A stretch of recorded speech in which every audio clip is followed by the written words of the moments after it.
was afraid that somebody would say, 2, 3, 4, tell the people what she wore.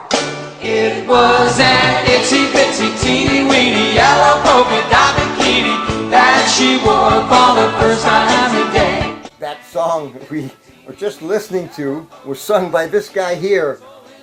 Wow, 1960. How long? It's almost 60 years ago. That was a #1 song in August of 1960. This is Brian Hyland. He made that song, among so many others, in really the golden age of rock and roll and recording the best music ever recorded on vinyl, say. But yeah, I can remember seeing, I think it was 92 or 93 was the first time I saw you in Cleveland. I saw you in Cincinnati and so many other times over the years. But over the years, I've seen so many people and talked to so many recording artists, so many rock and roll legends. And then a friend of mine said, what you really have to do is get your picture taken with them. And I started doing that. So many of them have passed away. And then somebody else said, why don't you record a conversation with them? That's a good idea. I started doing that. Yeah. And I've got so many people, but what really is, so many of them have passed away. So Yeah, many. I know. I mean, Earl Carroll of the Cadillacs. 6 months after we talked with him, Jay Traynor, you know, and I'm so glad I got these. Jay Traynor, by the way, I went to after Polka Dot Bikini became a big hit, and so I couldn't go back to the high school I was at because Queens. you know I had You grew up in Queens. Yeah, I was going to Franklin K. Lane High School in Brooklyn. It was in Brooklyn actually, the school. So I went to this school in Manhattan called Quintano's School for Young Professionals, and he was in my class, Jay Traynor, along with Patty Duke. She was in the class too there, and it was interesting. And most of the time, people would just stand out in the street and smoke cigarettes. It was Well, young professionals. we didn't learn very much there. You were studying instruments back then. You were studying guitar. No. Clarinet, no. I had a clarinet, and I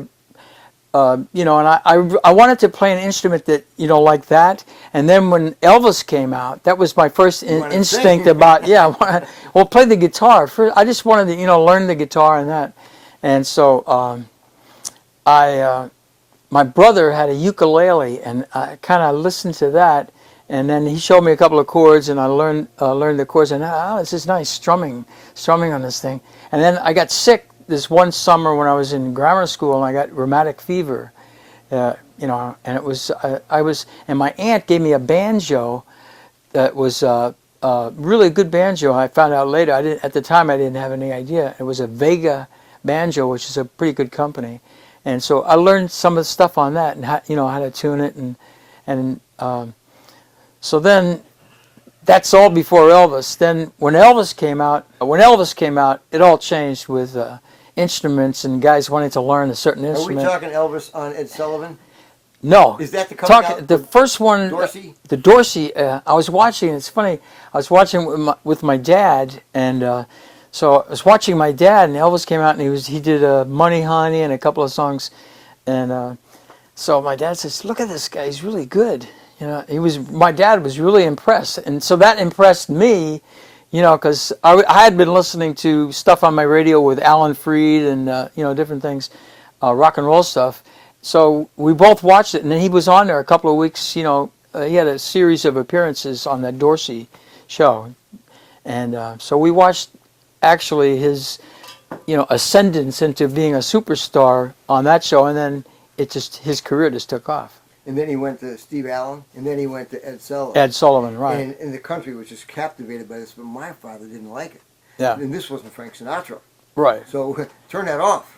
That was his attitude. Yeah, right. In American Bandstand, what are you doing watching that stuff? Get outside, play baseball. Yeah. You know, so that was my father's attitude. But so then you go from elementary school with the banjo in junior high school?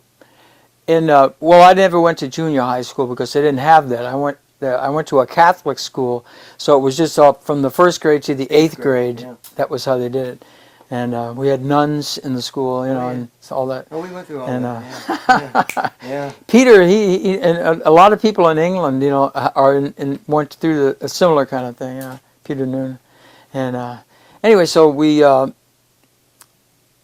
I got a guitar then right at that point, and learned. You the guitar? I got I think it was $14. I bought it out in Jamaica, Queens. I used to go out there shopping, buy shirts and things like that. And they had a store out there that sold guitars. They just had them in the window, you know. And it was like the cheapest one. It was a Stella guitar. That was the brand. And so I learned all the chords on there, that, you know, the first position chords on that guitar. And then so then I was telling my son Bodie, that the first show that I did, where I actually made some money, was actually in Cleveland with Bill Randall. He called me up, and he called up the record company and my manager there at Sammy Kay's office, and he said, Brian's record is going to be a big hit. Which record? Polka Dot Bikini. Oh. So he said, I want him to come out here and do a pool party. And he had well, I flew out there. It was like my first flight or my second flight or whatever, and got out there. And do you remember where you went? Where it was? No, I don't remember that. Pool party. Indoors or outdoors? Yeah, and I just lip synced my record there at this pool party. Outdoors? Yes, it was outdoors, yeah. And so when I got back to New York, I had some cash. I went to Manny's Drum Shop, which was the best place to get guitars in New York, and I got a Martin. And from then on, I was getting good guitars. So that was really, and also I'll just say this one thing about Manny's. That was the coolest place to buy a guitar in New York, because they had this room upstairs. It was like and they had couches in there. And so I went there, you know, and they treated everybody like you were a superstar, kind of. Well, Buddy Holly used to go in there. Right, and the Beatles, I think they probably went there. And so he said, what do you want? What kind of guitar now? I said, I think I like a Martin. But I said, I like the Everly Brothers, so maybe they play Gibsons. So I was up in this room, you know, and they brought up two guitars, a Gibson. So I played that and I listened to it. And then he had a Martin. I played that. The Martin is definitely the one, because it just rings. The tone rings on the Martin. Just beautiful tone. You can feel it. Yeah. Well, that's what you got. And how old were you when you got that? 16. I was 16. That was right in the summer when But you had Yellow Polka already recorded Rosemary then, hadn't you? Yes, I had, yeah. And you already were in the Delphis. That was before anything, the Delphis. Right. And that was my entrance into the recording business, well, into the world of music, really, because we had a demo. We took it up all around to different record companies, and nothing. And so we would cut classes. My friend Lorenzo and I would take the train over to Manhattan. It was 15 cents it cost to take the train. Pretty good deal. So we went over there, and we'd go to all the different record companies that we knew from the labels, from looking in the record store. So we would look in the yellow pages, and we'd just go in, and we wouldn't have an appointment or anything. We would just go in and say, listen to this demo. And a lot of them didn't even, they said, get out of here, because we were just like high schoolers, actually freshmen or sophomores, in that sense. And but anyway, so we met one person there, and he said, you know what? They're looking for singers like you or new singers at Sammy Kay's office. And they have a little publishing company, and they had a record company there too. So we went over there, and there was a arranger there that worked with them named Bugs Bauer, and also a songwriter named Kay Toomey. She was a pretty famous songwriter. And so they listened to me, and they said, Brian, we want to work with a solo singer. We don't want to have a group, but we like the way that you sing. So if you want to go solo, we can work with you. Dump the Delphis? Well, so I told the guys in the group, and they said, go for it, do it, do your own thing. So that was from that point on, I was what a solo. From that? Is that where Rosemary came in? Exactly. So Rosemary, then I was going over there after school, and I was the office boy in Sammy Kay's office. And I would do the mail and things like that, and I would deliver parcels. Yeah, I wanted to. And so, and they were working, at the same time, they were working on different songs, and I cut a couple of demos for their publishing company. And one of the demos that I did was a song called Rosemary. So the demo came out really good, and we did it over at Allegro Studios, a pretty good studio in 1650 Broadway. So they sent that song out to all over the West Coast, everywhere, and then they brought it up to Cap Records to sell the song there, and Cap Records said, who's the guy doing the demo? They said, oh, that's our office boy, Brian Hyland. So then they said, we like his voice and we want him to do that song. So that was my break right there. So you did it over again, though? I did it over, yeah. We recorded it, I think at the same studio also. And but you did it a commercial publication ready yes, to go. And that's right, everybody yeah. was happy because it's right. It yeah. sounds so representative of that music at that time. It was a nice song, really Yeah. nice song, yeah. And so the week that my version came out, there was the version by Barry Dvorak, who's a pretty famous songwriter. He wrote "Hey Little One," and he wrote a lot of good songs. And his record, Barry and the Tamerlanes. yeah, that? Yeah. He recorded it, and a guy named Larry Hall, who had a song called "Sandy," had just been in the charts, and he recorded it also. So there were 3 versions, and they all came out in the same week, and that killed it, you know. Yeah. With the Well, it took disc some of jockey. the wind out of the sail. But Yeah. It didn't really kill it because it gave you a Well, break yeah. into the business. As far as that This is particular. Brian Hyland. Okay. Yeah. So, and that was my break, you know, getting in, and then from then on it was like we cut some other tunes, and then I got a phone call, and they said, Brian, come over. We have this song we want you to hear. It's called Itsy Bitsy Teeny Weeny Yellow Polka Dot Bikini, and. Are you really going to sing that?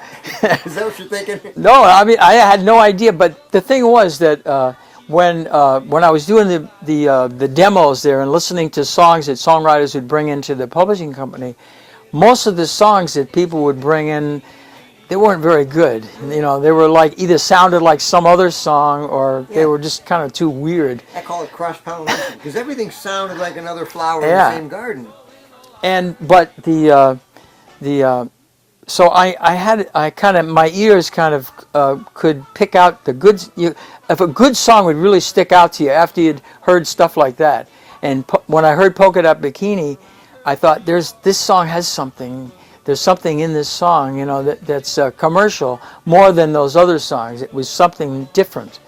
And anyway, when I heard the demo, it was 3 girls singing the song also, so it wasn't any guy on the record. So they said, you're going to do this part, and then the girls will do the other part. And that was... so we went and recorded that about a week, 2 weeks later. We went into the studio. They set up the session and came out and But there was took off. a girl on the song. Yes, there was. Her name is Trudy Packer. Second sopranos are more lyrical. They're not so very lyrical. This little birdie don't want a cracker. Carla Houston, Trudy Packer. And she did the 2, 3, 4, tell the people what she wore. Yeah. Was she in the studio with you, or was that Dove? Everybody was there. Everybody's there. The orchestra, everybody. Everything. Violins, everything. Yeah. So how do you feel when you got done with that production? When you got done with it, not when you heard it, when you finished it. Well, it was, I was excited because in those days they mixed it right while you were getting your coat. The whole thing was, there wasn't any post-production or anything like that, like they have today. That goes on for weeks or months even, with record production today. So you kind of knew what you had right then. And the songwriters were there. They were at the session, and they were very happy. Who were the songwriters? Paul Vance and Lee Pockers. My name I is don't know if Paul Vance, and I've written over 320 recorded songs. The one that's really made me very famous was Itsy Bitsy Teeny Weeny Yellow Polka Dot Bikini. I wrote that song about my 9-year-old daughter who put on a bikini at 9 years old. When she was in the locker and she came out of the locker, all the little boys start running about and say, "Oh, she's nude, she's nude." So she runs back into the locker and she comes out with a blanket around her. She's now playing up to the boys without them knowing it. So she gets the blanket on, she comes down, she sits down, she gets it, and the blanket automatically falls. And the little boys are running, "Oh, she's nude, oh, look at this, oh my God, I'm gonna tell my mother she's nude." Anyway, the inevitable happened. As we put her in the water, she's jumping around, and the bottom of her bathing suit comes off. She has no idea it's off, and she's, "Oh, Daddy, what a nice day."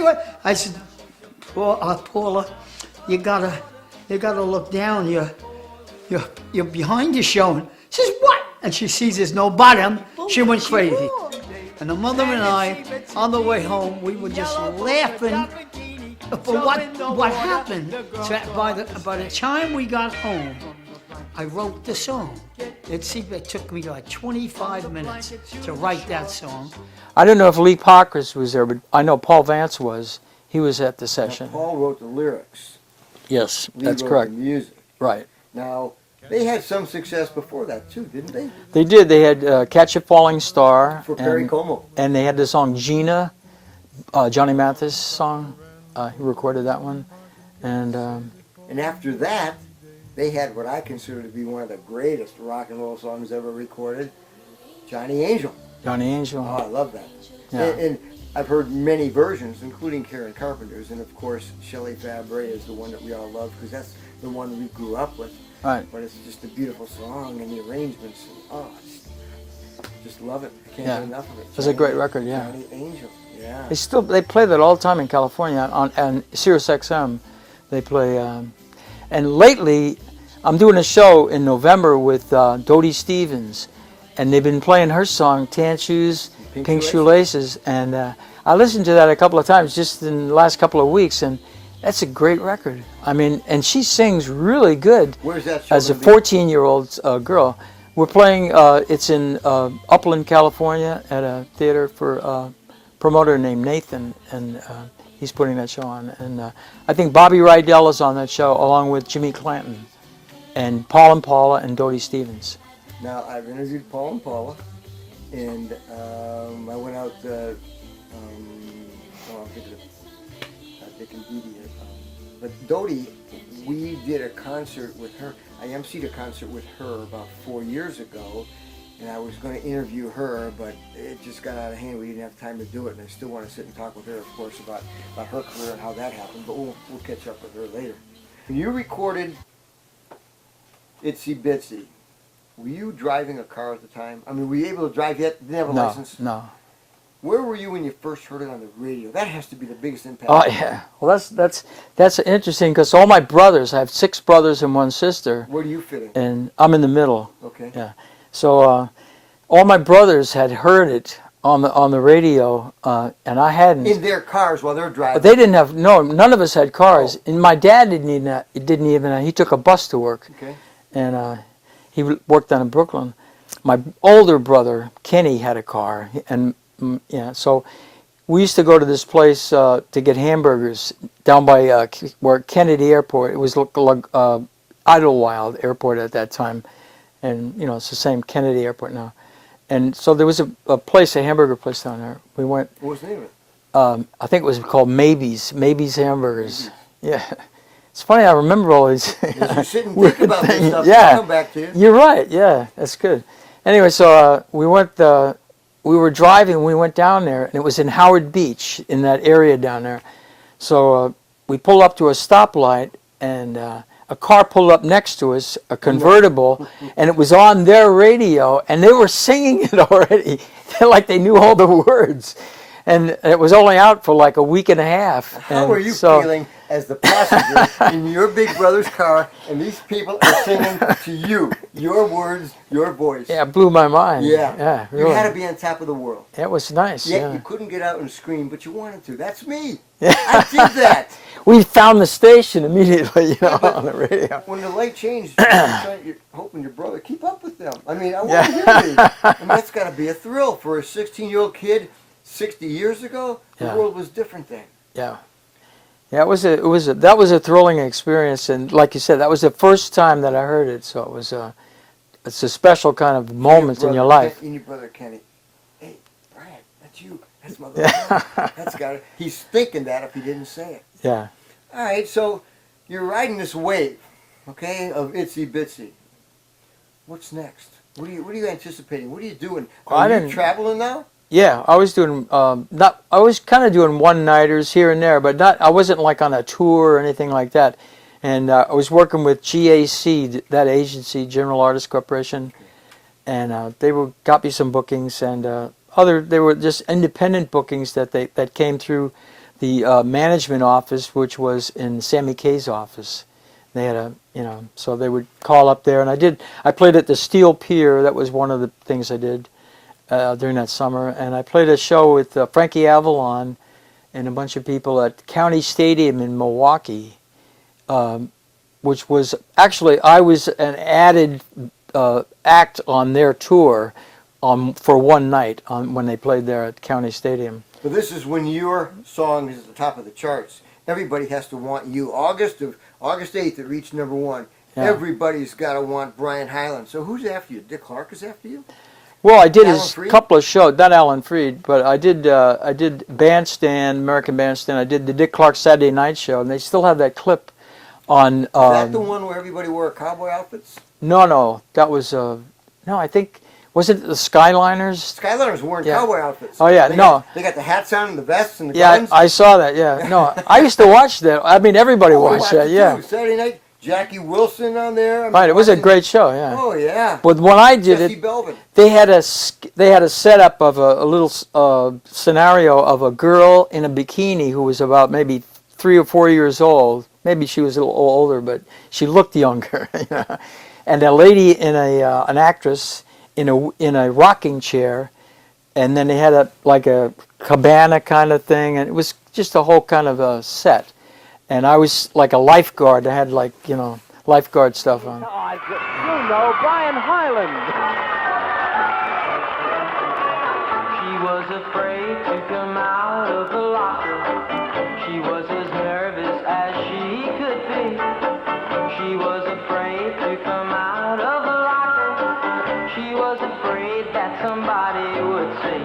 2, 3, 4, tell the people what she wore. It was an itsy bitsy teeny weeny yellow polka dot bikini that she wore for the first time today. An itsy bitsy teeny weeny yellow polka dot bikini. So in the locker she wanted to stay. The other people on that particular show was Bobby Rydell, who had just released Volare. And I was really impressed in the studio. When you're in it was actually Dick Clark did that particular one. It was the second to last one of the Saturday Night series that he did, Saturday Night Show. And so they did it at a soundstage, ABC soundstage in New York, which is like, this big open kind of giant room, and they had set up like bleachers for the teenagers the audience there. And so that's where they did the original Alan Freed show that got canceled when Frankie Lyman danced with the black girl during the credits in July, July '57. Frankie Lyman was in my neighborhood. He was very popular, and I love those records. Why Do Fools Fall in Love, and the other one, the follow up, Do Bop She Do Bum. I Want You to Be My Girl. Yeah. I like that one even better. We were just up there in Harlem with Joe Rivers, walking the streets, showing us this and that. This is the street light where the Drifters got their start, and William Winfield and the harp tones. It's cool. Yeah, with the camera, all that stuff. So. Yeah, since doing the Dick Clark tours, the Drifters were one of the groups that Dick Clark booked a lot. Charlie Thomas. That second set of Drifters. Yeah, Benny King and. Yeah, and the other I can't remember all the names, but Ellsbury Hobbs. And, there was one guy that moved to England. Green. Johnny Moore. Johnny Moore moved right? to England, Yeah. And so, but Charlie Thomas, he's like a friend of mine. Oh. I mean, and I was talking to someone. They said he still drives to the gigs. He's 80 years old. I guess that's pretty cool. I'm getting up there myself. I'll be 76 in on November 12th, right? There's nothing wrong with getting old. I want to get old. Yeah. Okay, but I want to do it my way. And one of the ways I want to do it is by appreciating who we are, where we've come from, and all this great music we grew up with, created by a guy like I'm sitting next to on this couch right now. Nice. There was a time in my life, of course, when we thought that people like you floated about 3 feet off the ground, because that's the way it appeared. We heard your voices wherever we went. Yeah. Everything we did, we had a radio with us, a little transition. I did the same thing. Yeah. All the teenagers were, and people in the business, and like when we meet people backstage, and a lot of times on those tours, like someone would appear on the tour, Dick Clark would have booked them for like the second half of the tour. I remember, for instance, we were in Memphis on a Dick Clark tour, and all of a sudden, Billy Joe Royal showed up, and I never met him, but I liked his record, you know. I said, "Hey, Billy Joe Royal, man, down in the boondocks," and he was on the tour, and so then he got to know all the people on the tour, you know, and he was, by the end of the tour, everybody, you know, he was a great guy. Well, Billy Joe Royal came along a little bit later in the 60s. But Yeah. you were still 60, right after 1960, you were still recording and taking hits to the top of the charts. 61 and 62. You're still recording. But you're moving on. You moved on from your original writing team, Lee and Paul Vance, yeah. Yeah. So, Gary Geld?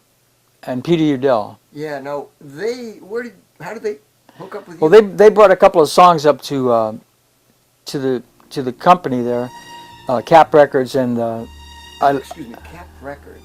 By this time, they've got Ruby and the Romantics. Okay, who Yeah. I got to interview Ruby. I adore Our Day Will Come, and the other stuff she did on her first that was album. a very nice trend. Also, as far as musically and stylistically, that song "Our Day Will Come," there wasn't anything out like that.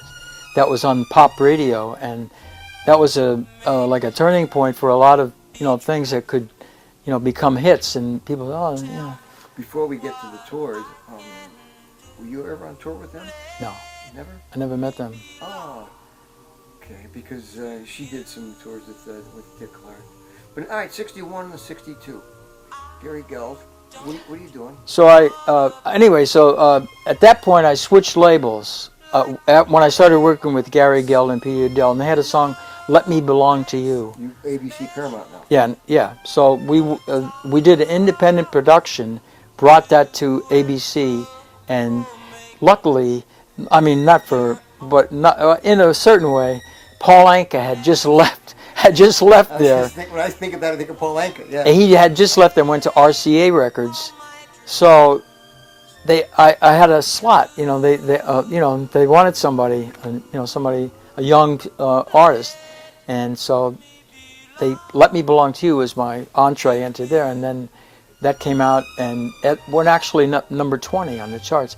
And my big break with that was that they started playing it on American Bandstand, and Dick Clark really liked that song, and that really helped me. I always thank Dick Clark for that, because a lot of people at that point, even in those years, if you don't follow up your hit, you're like old news.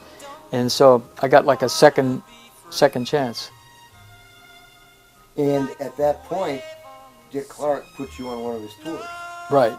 Well, I started doing the tours, I think, with him in '63 probably, and on through the '60s. Yeah. His tours were called the Caravan of Stars. Right. Irvin Feld had the biggest show of stars. Alan Freed had the Big Beat show. You're on tour with Dick Clark in '63. Right. You're in Dallas, Texas.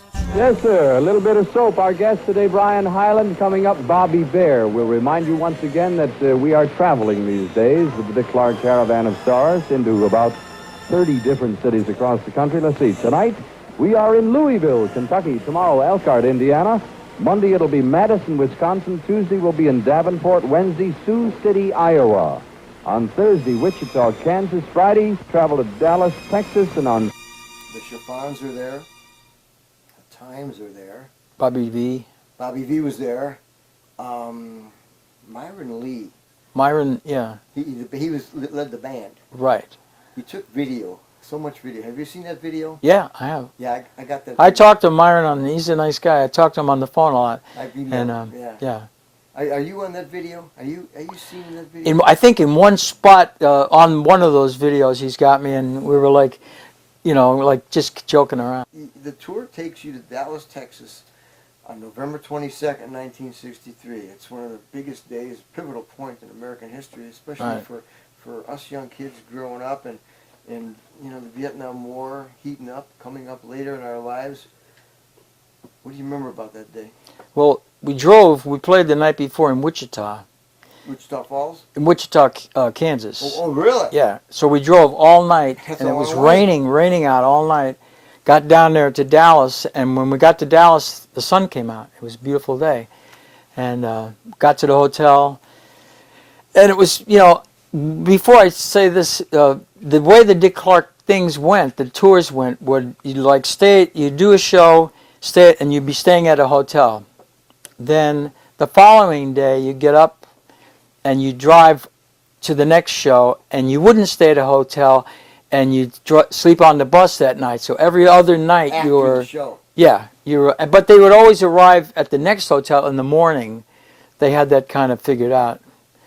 So they didn't just get out the dartboard, Yeah, it was well choreographed. It was well planned. Yeah, very well planned. Yeah, so it was a nice sequence of this show, that show, and but anyway, that was one of the overnight things where we went from Wichita. We didn't, we just drove all night to get to Dallas, and we got there in the morning. And When you got there, did you check into the Adolphus Hotel, or did you go right to the? you know what? I don't know. I forget. It was the Sheraton or the Hilton then that we stayed at. The Times told me it was the Adolphus, right on Main Street, wasn't it? I think it was the Sheraton or I think Bobby V had the ticket thing, or I think it was $9 to stay there for the night. Anyway, so we got to the hotel, and I saw some people talking about the president, and I went over and I asked them, and they said, "Oh, President Kennedy's going to be here. There's a motorcade going to be about 3 blocks or so from this hotel." And so I walked up with Myron and a couple of the Dovells. They were on the tour also, Lundberry and the guys.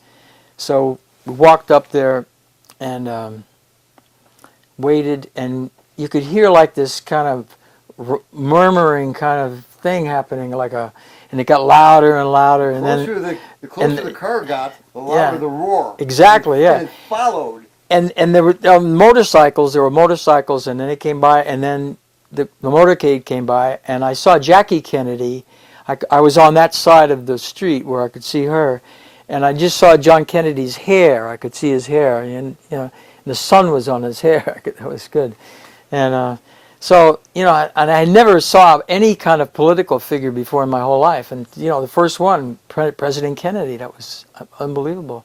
And I know my family, they all voted for him, because, he was like the first Catholic president, and so they were all enthusiastic about that. Anyway, so we saw him go by, and he went, and the women in the side, they were like, it was like Fabian was in the car. It was crazy. And he got, so he went by, and so then I went into a store, like a haberdashery, they used to call them, right? I was looking to buy a pair of socks or something. I ran out of socks, and then somebody was this murmur up in the front of the store, and they said, "President was shot." And then, so we went up to and I couldn't believe it, So we went up there, and they said he was shot. They shot President Kennedy, and so we walked out into the street, and it was like sirens from all the police cars. It was unbelievable, the sound in the street there. And it was just an unbelievable moment. I mean, for everybody in the United States. I mean, everybody, I think, remembers where they were. But it was kind of made it even worse for us, people that were right there on that tour. We were right there in Dallas. You just celebrated your 20th birthday 10 days before that. Right, on the 12th, You're really a kid, okay? You're just learning about the world. You're being chaperoned around these tours, but you're away from home, really, and you've never grown up away from home. And now you're in Dallas, Texas, and the president, I get to see him, and bang. Yeah. He dies. Right then. It's hard to believe. It's hard to believe that the world could be that cruel, but that cruel right in front of me. Yeah. The impact. I was riding high. I mean, I'm singing, and I'm making money, and people love what I'm doing, and bang. Yeah. What a shock. It was, I think everybody had a certain feeling like, what's going to happen now? Yeah. What are they going to do? And just a year before that, President Kennedy pulled off that thing with the Cuba Missile Crisis, where it stopped and the boats went back. And I was on the tour at that time with Tony Orlando, both of us, and we were up in, and we had played in Chicago, and it was like getting really heated, talking about that on television and the radio, Nuclear about war. the yeah, and then that was everybody was scared, and so as we were driving out of Chicago, I was thinking to myself, man, I'm glad to get out of Chicago. They're going to hit Chicago. Sure. That's a big city, you know. So we were heading out into Iowa and you know, out there, and I thought, Yeah. oh, we'll be Who cares safe about the corn? if something happens. But then, like with John Kennedy, like 2 or 3 days later, bam, the whole thing was over, and everybody was so relieved. It was amazing. That was a really super thing that he did with you know, how he did that. All right, so you get past this point in your life, 1964, 65, start recording some songs like The Joker's Wild. And you did, well, you don't do that until 1970, The Impressions, Right. Gypsy Woman. Gary Lewis, did those songs, Save Your Heart for Me, which I love. Did that come to you first, or did that go to Gary Lewis? No, first? I recorded it. That was a song we did on a session where we did the other song. It was a two-sided. They didn't know. It was one of those things where both sides were pretty good, but the side I liked was a song called "I'm Afraid to Go Home." I'm afraid to go home, and it was about the Civil War, and it was the line in it was "Sherman's been in my town, burned it all to the ground." And it was a pretty cool song, and I actually, that was the first one I played guitar on the record. And I played a 12-string guitar. They brought one, they rented one for this. I never played one before, it was crazy. And so they rented one from some rental place that rented instruments. I brought it to the studio, and Gary, the writer, showed me, I want this riff in there. So I learned that, and then we recorded it. And that was the A side in a lot of places. But Save Your Heart for Me was the flip side of that. And Snuff Garrett was working with Gary, and Gary, I was on a tour with him before that, and every time I come off stage, he said, man, I really like Seal with a Kiss. I like that song. And then he went and recorded that with Snuff Garrett too later on, a version of Seal with a Kiss. But I did that one actually before him. Yeah. And Save Your Heart for Me too, before him? Oh yeah, Yeah. both, yeah. I like them both so much. Great stuff. Yeah, both are good songs. This Yeah, is the middle 60s now, right. okay?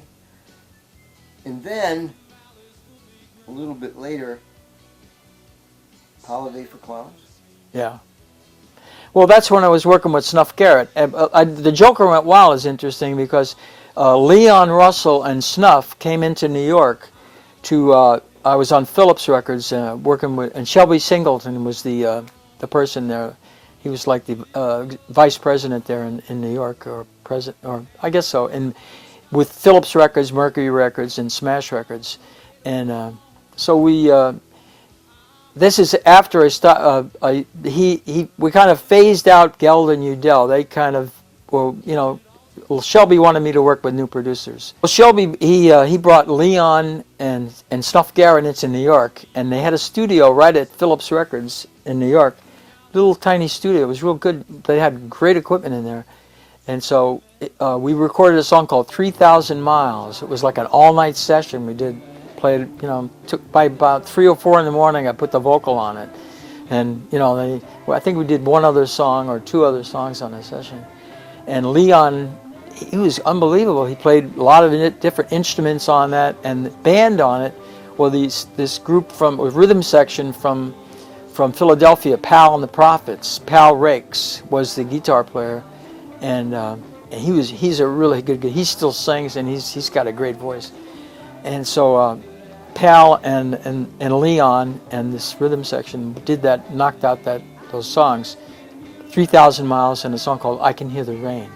We did that on that session. That came out, and it just kind of, because I hadn't had a hit right before that, it didn't get the action airplay, you know how it goes.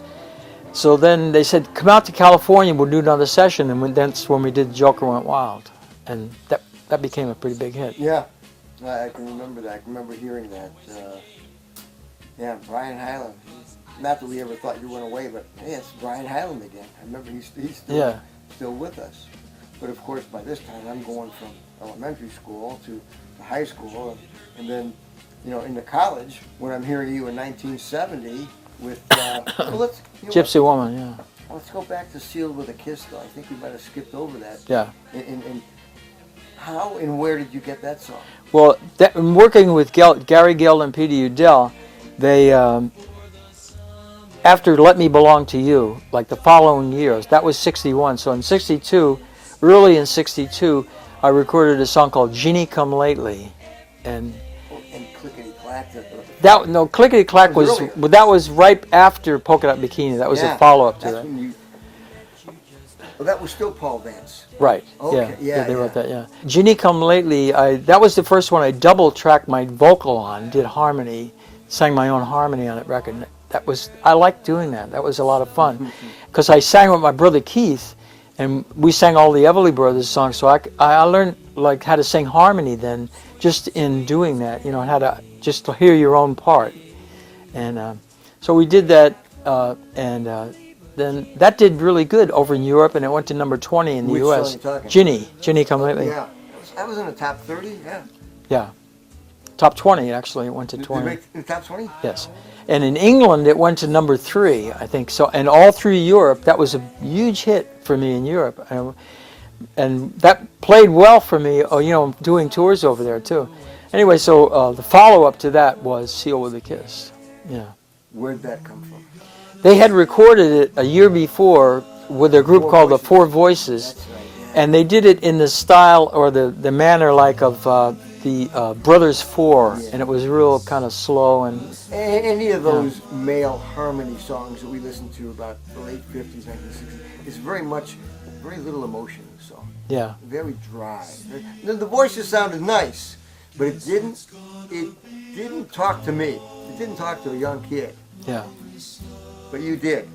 And that's why you made us feel like you were one of us. That's good. Singing what we wanted to say, but didn't know how to say it. But this is expressing our emotions. That's what music's all about, and you were doing it so well for us. So let's buy Brian's next record. And we did. Yeah, that's Seal great. with a Kiss.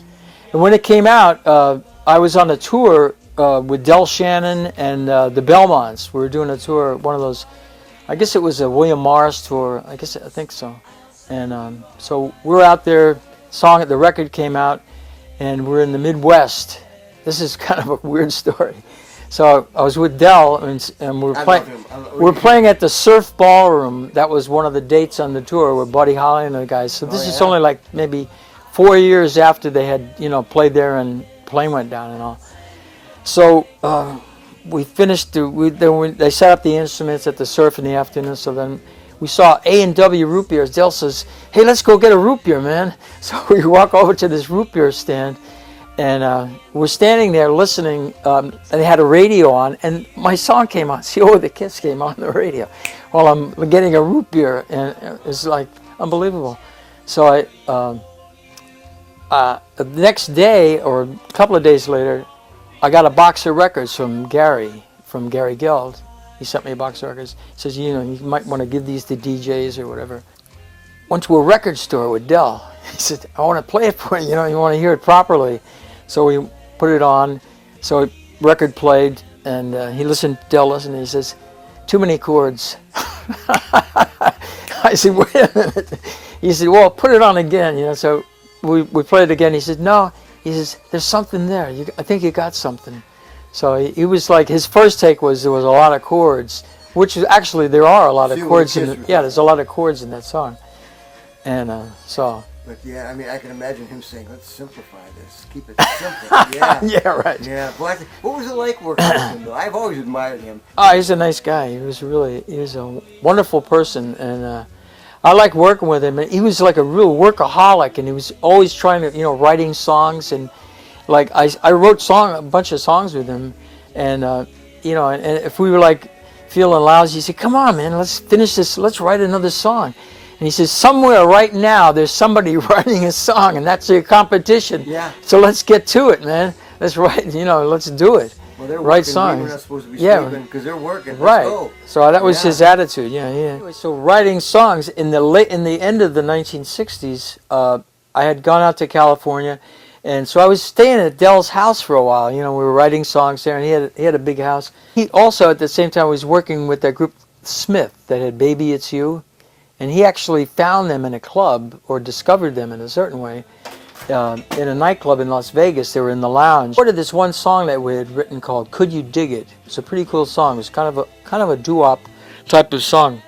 We recorded that and brought that up to Uni Records, to Russ Reagan, who was on Sunset Boulevard. So he liked it. He liked that, and he said, you know, we can work with you. So they signed me up to Uni Records when that came out. And it was another one of those things where I hadn't had a hit right before that, so didn't get the airplay, but still was a great record. I always thought that should have been a hit.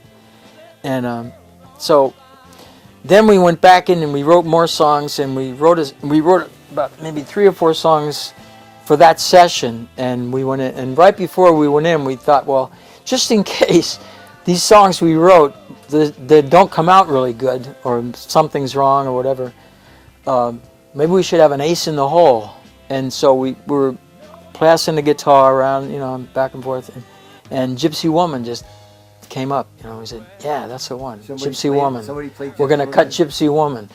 Yeah, I started playing it, you know. So, and I was familiar with the original by Curtis and the Impressions. They were on the same label, actually, ABC. So, you know, so then we thought, yeah, Gypsy Woman. And we went in, and that turned out to be the one on the session. There was no doubt about it. And when we brought it up to Russ Reagan, and then we brought it up there just in a rough state, and then after he heard it, he said, "Oh yeah, that's a killer." So then we did a sweetening session, they used to call, where we added strings to it, just a little bit of strings and a couple other B3 organ, I think.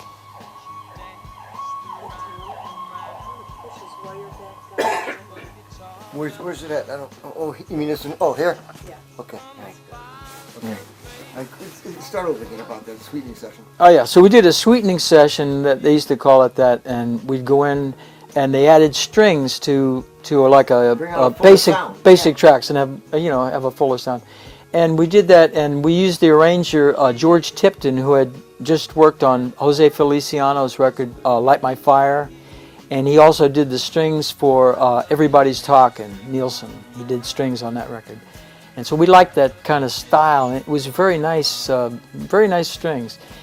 And so we told him, we don't want a big string sound, we want something really simple. And so he said, okay, that's good. And he came up with a really nice part for, with the kind of a gypsy thing in the bridge, Mm-hmm. And yeah. So it worked out really nice. And so that record came out, and it just took off. It was so that actually is another gold record. I got a gold record. Del Shannon, Go to Pieces, one of the best rock and roll songs ever.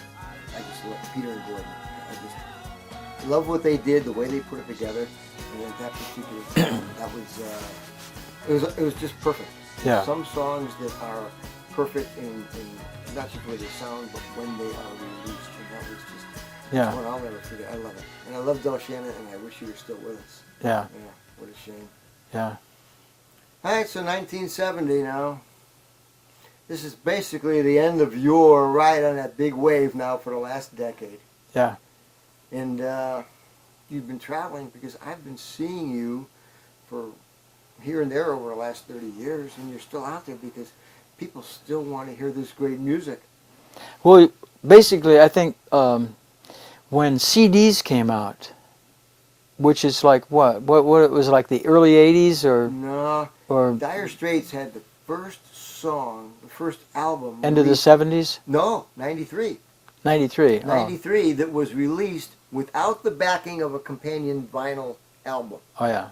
So, that was the CD era got ushered in, because now we know that we can sell CDs and we don't need vinyl to support it. Right. Hey, we're on the road to CDs. Yeah. So what are you thinking? Why do you say CDs? I'm saying that because when that happened, when I always get that date mixed up, that was a resurgence of interest in a lot of artists that had been devalued by the music industry and by everybody.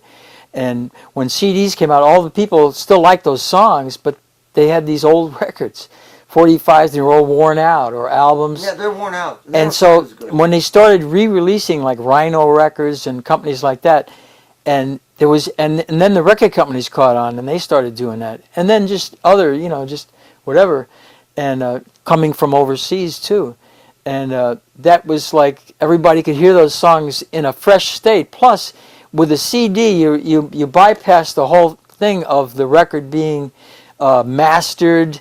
I mean, from a tape onto a disc and then a stamper, and all those things add a little bit of noise to engineers, sound engineers. They know what I'm talking about. That's every little time it goes through those tubes, and every time you make a copy of a copy of a copy of a right, copy, you lose. It's a generation, generation. And with so when you have a CD, you're like in the mixing booth, or you're in the studio hearing a playback, and that's as far as it goes. And then, of course, they digitize it, but they got that down really good now too. You now can hear things on that song you didn't hear 30 years ago. Right. And it sounds new, it sounds fresh, and it sounds even better than it sounded when we took it home and played it on the 45. Yeah. And when we go to a party, the girls stand here, the boys stand there, but that record player is in the middle.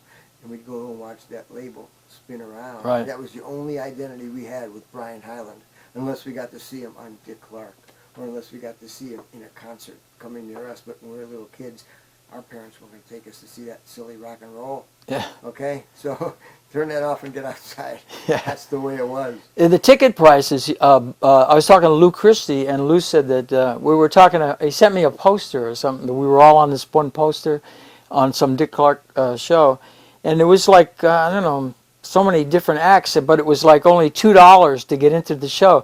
So I calculated that it was like, each artist was like 9 cents for each artist. All right, now you're going to take the stage in a few minutes. Are we going to get at least 9 cents worth of songs out of you tonight? I hope so, yeah. The voice you are about to hear belongs to one of these young men. Listen. She was afraid to come out of the locker. She was as nervous as she could be. She was afraid to come out of the locker. She was afraid that somebody would say, 2, 3, 4, tell the people what she was. it was an itsy bitsy teeny weeny yellow polka dot bikini that she wore for the first time today. An itsy bitsy teeny weeny yellow polka dot bikini. So in the locker she wanted to stay. What is your name, please? My name is Brian Hyland. What is your name, please? My name is Brian Hyland.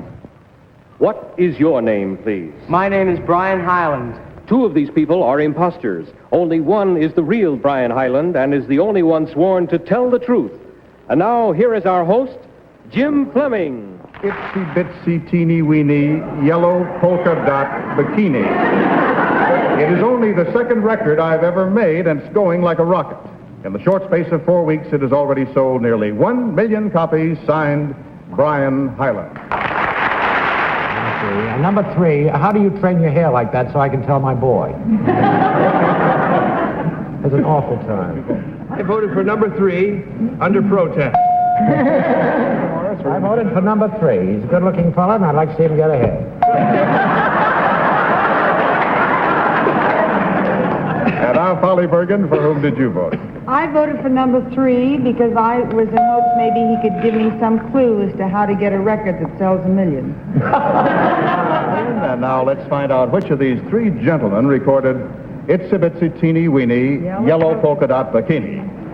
Will the real Brian Hyland please stand up?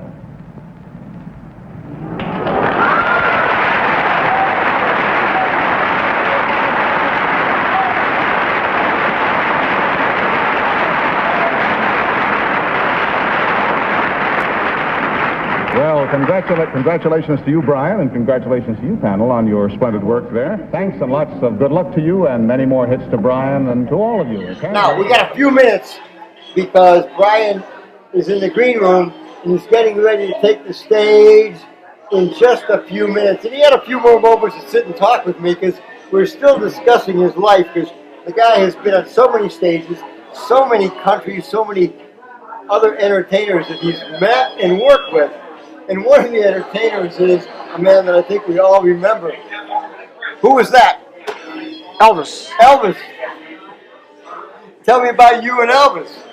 Well, I was working in a studio in Los Angeles with Del Shannon. We were recording some stuff, and somebody came in the studio and said, "Hey, Del, Elvis is doing your tune up in his set up in Las Vegas." And he had just started playing back in Las Vegas at the time. I think it was in 1970. 70 at the Hilton, yeah. Right. So we got tickets and we went up like the day later up there. And I think Elvis's management, or they got the tickets. So we went up there and we were sitting down, and Elvis came out and he looked great. He was wearing like a black karate outfit on stage. Yeah, the jumpsuit, so yeah. doing karate moves and the whole thing like that. And right at that time, he had just released Suspicious Minds, too, that song. So that was like his new record, and it was, it was just a tremendous record. So we were sitting there waiting, and he came out, did a couple of tunes, and I remember one thing about Elvis, that when he walked out on the stage backwards, walked with the guitar, I think he did That's All Right Mama, or one of those tunes. That was one of his first tunes that he did on the show. About halfway into the set, he said, "Oh, ladies and gentlemen, this next song I'm going to do, the guy that wrote it and sang the original record is in the audience here tonight, Del Shannon." And so he pointed.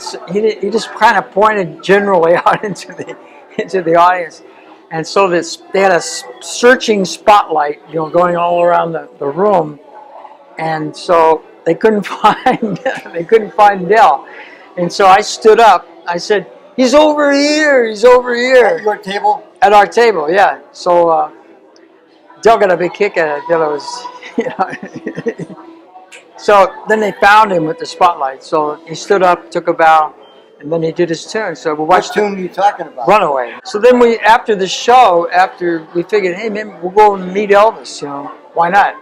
So we went to the where his dressing room was, and so I thought in my mind, man, this is probably my only chance I'm gonna get to meet Elvis Presley. I was always a big Elvis fan. So I thought, what am I gonna say? So to talk to the guy, and the security came I said, "What do you want?" So I said, "Elvis wants to meet us." I just threw that out there, Wants to meet us. Wants to meet us. He said, "What?" I said, "This is Del Shannon. My name is Brian Hyland." So then about a minute later, Elvis came out and says, "Hey, come on in, man." So we talked to him for about 2 hours. And when he first came out, he said, "Oh, Brian, I didn't know you were out there too." So then he said, blew me away, he said, "I always loved Seal with a Kiss." So I remember that, that was like totally unexpected. And later I found out, I was watching this special about Priscilla. It was talking about different things about her and Elvis. And she mentioned that when they were dating, that they would send records to each other. 45s. 45s. And that was one of the records that Elvis sent to Priscilla. Brian Hyland's Seal with a Kiss. Right. Elvis sends to his wife. Right. Is not at the time. His soon-to-be his girlfriend. To be his wife. Yeah, they were married May 1st, 67, and Seal with a Kiss was 62. So right. Somewhere during that period of the early to mid-60s, Elvis is using your 45 song as a message. Right. And she said in that interview that she did, there were other songs that another one was "Take Good Care of My Baby," Bobby V's song. Oh, yeah. That was another it was a record they exchanged. People don't know that side of Elvis, that he was he liked the records that were on the radio by other people, and he was it wasn't always just Jerry Lee Lewis or whatever. But at that point in his career, though, in the early '60s, he was making great records. Like when he came back from Germany, "Stuck on You," and I like that. That was a good one. Oh yeah.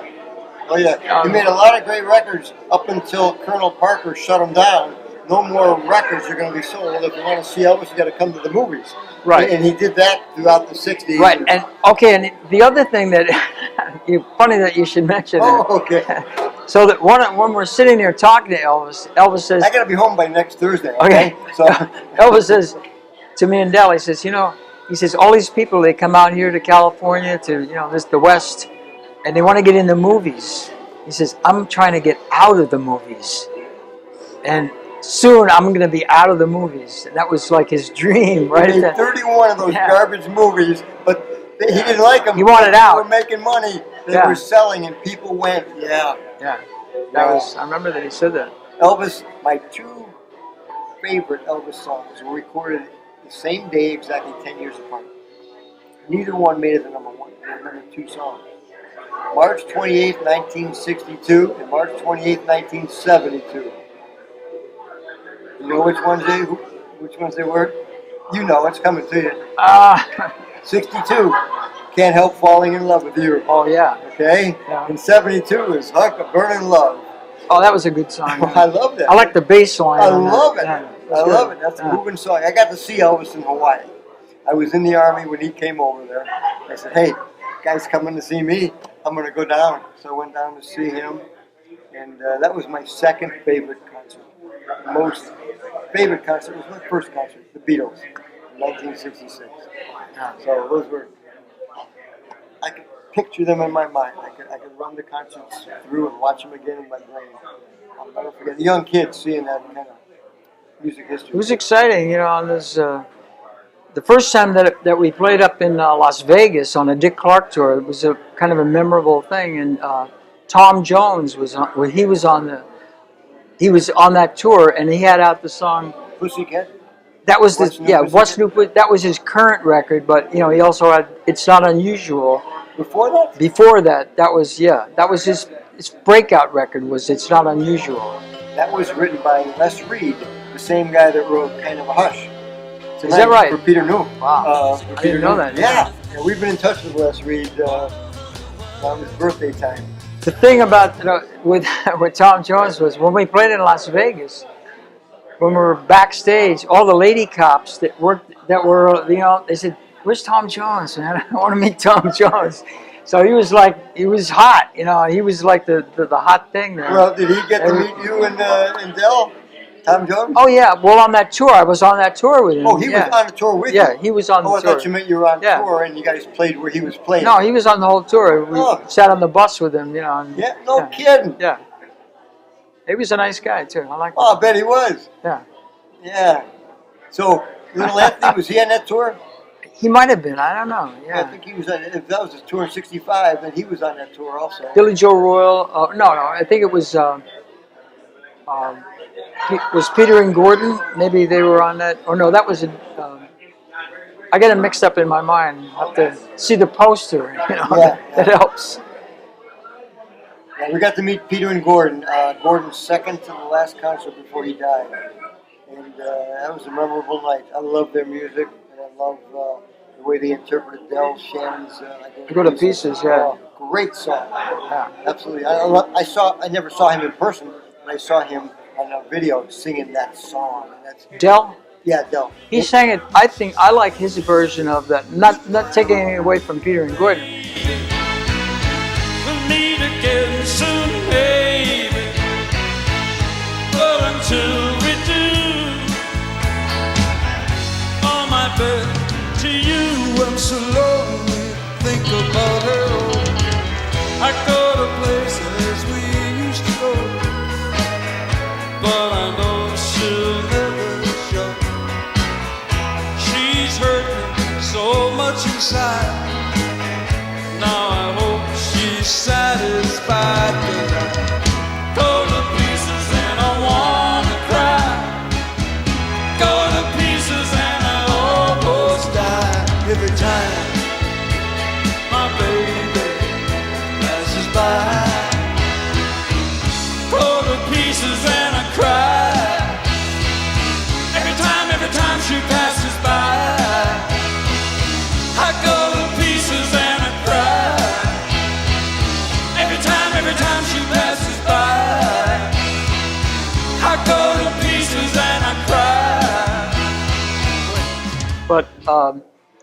he recorded that.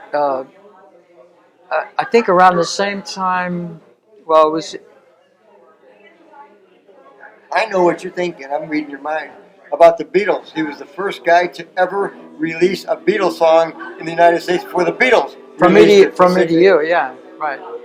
Well, you know that story where Del has told that story where he was on that tour, or he was on a TV show with them, and Top of the Pops, or one of those shows they did there. And so he said, told John Lennon, he said, I really like that song, From Me to You. He says, I'm going to record it. So John Lennon said, yeah, go ahead and do it, you know. Then, as Del was leaving, saying goodbye to the Beatles, John Lennon says, don't do it. Don't record that. Because they don't want anybody doing any of that. Yeah, right. So he changed his mind. Thought about it. But he did it. He did it anyway, yeah. June of '63. And I thought he told him not to do it after he already did it. Because... No. He still went ahead and did it. He went, at first they said, yeah, fine, Del, yeah, do it. But then I guess they thought about it, and it was the same day, and then he said, don't do it. I think Paul got mad when he learned that John gave him permission to do it. Yeah. He says, no, we don't do that. But he already gave him permission.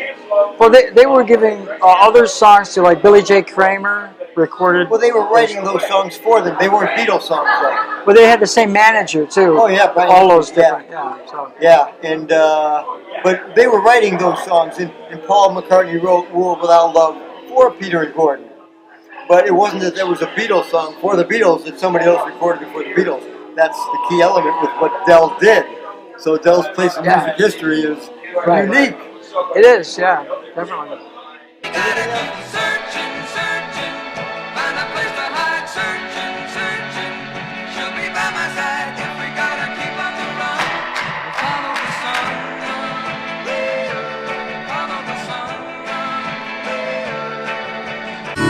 For tomorrow may rain, so I'll follow the sun. Someday you'll know I was the one. But tomorrow may rain, so I'll follow the sun. Told him, well, we'll get together again then. We'll sit and we'll talk again. All right. And we'll do it again. Okay. Thanks, you Tom. got to get ready to get up on stage, and I'm sure you're going to sing the big hits that we all love and a couple extra. All right. Okay, Brian. Take care. All right, buddy. Okay, here we go. 1, 2, 3, 4. She was afraid to come out of the light. She was as nervous as she could be. She was afraid to come out of the light. She was afraid that somebody would say, 2, 3, 4. Tell the people what she wore. It was an itsy bitsy teeny weeny yellow polka dot bikini that she wore for the first time today. An itsy bitsy teeny weeny yellow polka dot bikini, so in the locker she wanted to stay. 2, 3, 4, stick around and tell you more. She was afraid to come out in the open, so a blanket around her she wore. She was afraid to come out in the open, and so she sat bundled up on the shore. 2, 3, 4, tell the people what she wore. It was an itsy bitsy teeny weeny yellow polka dot bikini that she wore for the first time today. An itsy bitsy teeny weeny yellow polka dot bikini, so in the blanket she wanted to stay. 2, 3, 4, stick around, tell me more. Now she's afraid to come out of the water, and I wonder what she's gonna do. Now she's afraid to come out of the water, and the poor little girl's turned. 2, 3, 4, tell the people what she wore. It was an itsy bitsy yellow polka dot bikini that she wore for the first time. An itsy bitsy yellow polka dot bikini, so in the water she wanted to stay. From the locker to the blanket, from the blanket to the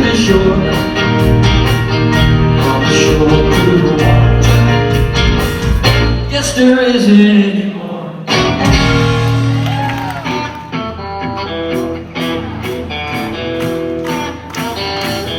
Oh, Susan cute. Oh, Susan cute. Oh, Susan cute. Baby, I love you. Susan cute. I like the way you walk. I like the way you talk. I like the way you walk. I like the way you talk. Susan cute.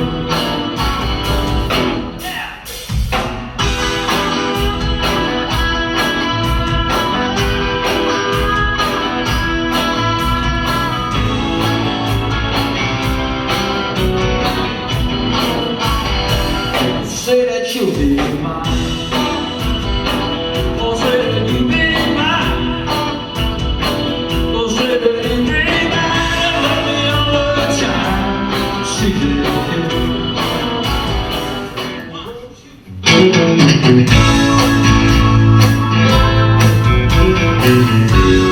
nowhere through a caravan, around on a campfire light.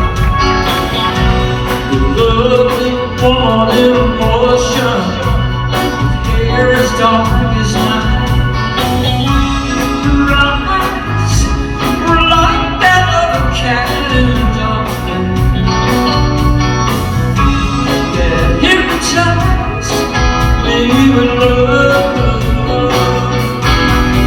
Was a gypsy woman. Was a gypsy woman.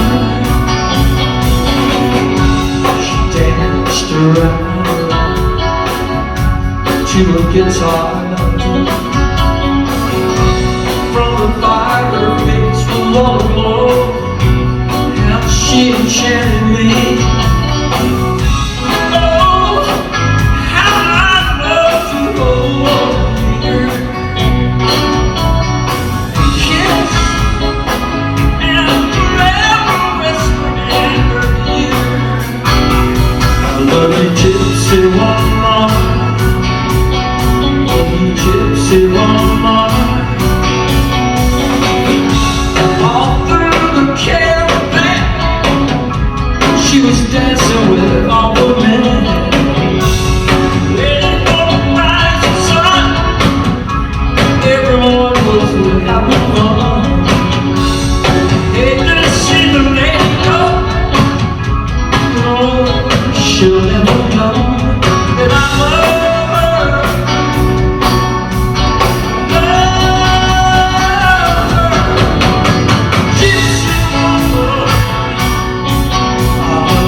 Gypsy woman, yeah. Gypsy woman, I love gypsy woman, yeah.